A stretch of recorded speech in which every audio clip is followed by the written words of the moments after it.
Halo semuanya, welcome back di Wisdom and Invest. Dan pada video kali ini saya mau sharing tentang satu buah buku yang keren banget dan saya udah pernah baca ya.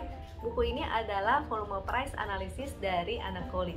Saya nggak jualan ya buku ini, jadi teman-teman bisa cek di Tokopedia. Kalau nggak salah harganya kisaran 200 sampai 300. Buku ini udah hardcover, jadi keren banget.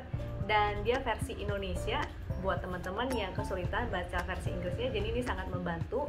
Dia juga udah berwarna ya, jadi enak sekali untuk dibaca. Kalau yang ini sih saya sendiri yang stabiloin, karena kalau saya baca buku sukanya kayak gitu, sehingga kalau misalnya ada hal-hal yang saya lupa, saya tinggal buka, udah ada rangkumannya.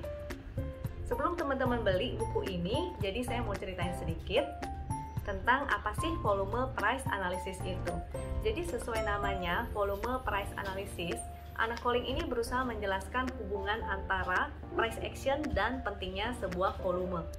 Jadi Anna Colling itu ada membuat sebuah artikelnya ini sih fiksi, dia berusaha untuk menjelaskan atau menggambarkan bagaimana sih cara kerja market dan market maker. Ceritanya ini tentang seseorang bernama Uncle Joe atau Paman Joe. Ini fiksi ya, jadi bukan orang beneran. Paman Joe ini membuka sebuah perusahaan namanya Widget & Co. Widget ya, bukan pijet. Kalau teman-teman yang nggak ngerti widget itu apa, bisa di Google. Kalau tadi saya Google sih, artinya adalah small gadget atau mechanical device. Jadi sejak si Paman Joe ini buka perusahaan ini, perusahaannya tuh nggak begitu berkembang. Dia tuh nggak puas dengan keuntungan dari perusahaannya ini. Dan dia jadi puterin otak gimana sih caranya supaya perusahaan dia keuntungannya semakin meningkat. Jadi suatu hari dia main ke rumah tetangganya dan dia bikin gosip. Karena gosip itu kan cepet banget beredarnya ya, udah kayak iklan. Dia bilang ke tetangganya bahwa ada widget baru nih yang keren banget.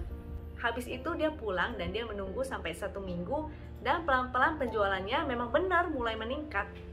Sesuai hukum supply and demand, jadi semakin banyak yang mencari widget ini, Paman Joe mulai pelan-pelan naikin harga widgetnya ini.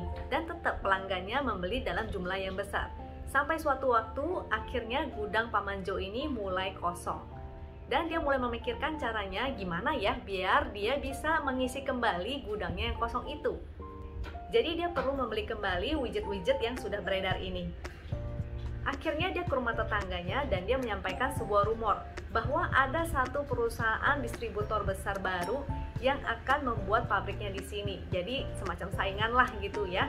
Karena kekhawatiran ini, para pelanggannya khawatir bahwa nanti kalau misalnya perusahaan ini udah jadi, semakin banyak barang yang beredar, akibatnya harga widget akan jatuh.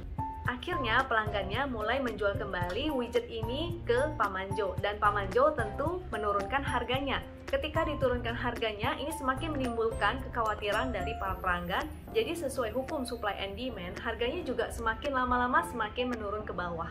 Dan saat harganya sudah semakin turun ke bawah, Paman Joe dengan senang hati membelinya kembali dan akhirnya gudangnya Paman Joe itu penuh kembali. Saat gudangnya udah penuh, Paman Joe nggak khawatir ya, karena dia udah dapetin untung yang gede banget sejak penjualan dia yang pertama. Jadi dia bisa berlibur, walaupun berbulan-bulan dia nggak jualan dulu, it's okay. Sampai suatu hari, Paman Joe mulai berpikir, bisa nggak ya trik ini diulang lagi? Jadi dari cerita fiksi ini, Anna Colling tuh ingin menjelaskan bagaimana cara market maker bekerja. Sama ya seperti pergerakan sebuah saham. Dan dari cerita fiksi ini ada 5 konsep penting tentang volume price analysis yang bisa kita pelajari. Yaitu yang pertama adalah fase akumulasi, yang kedua adalah fase distribusi, yang ketiga adalah pengujian, yang keempat adalah klimaks pembelian, kalau yang kelima adalah klimaks penjualan. Dalam technical analysis sebetulnya juga ada yang disebut dengan fase trend. Kalau teman-teman cuma kenalnya 3 tren, yaitu uptrend, sideways, dan bearish, sebetulnya ada 4 fasenya, yaitu fase uptrend, fase distribusi, fase downtrend, dan fase akumulasi.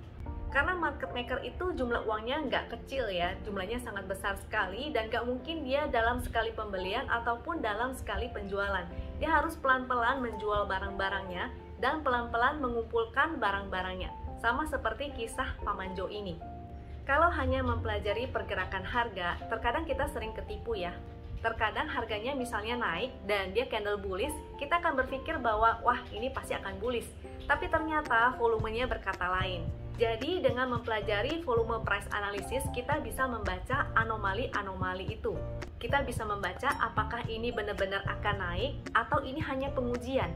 Apakah ini lagi benar-benar akumulasi atau dia malah distribusi. Gimana, seru kan kalau kita belajar volume price analysis? Untuk teman-teman yang suka dengan video seperti ini, maka jangan lupa klik like dan silahkan di-share, dan saya akan bikin versi lanjutannya nih. Semakin banyak yang klik like dan share, saya akan tahu bahwa teman-teman memang benar-benar tertarik untuk mempelajari lebih lanjut volume price analysis. Jadi saya akan bikin video versi keduanya. Semoga sharing saya kali ini bisa bermanfaat dan membantu teman-teman. Sampai jumpa di video berikutnya. Thank you.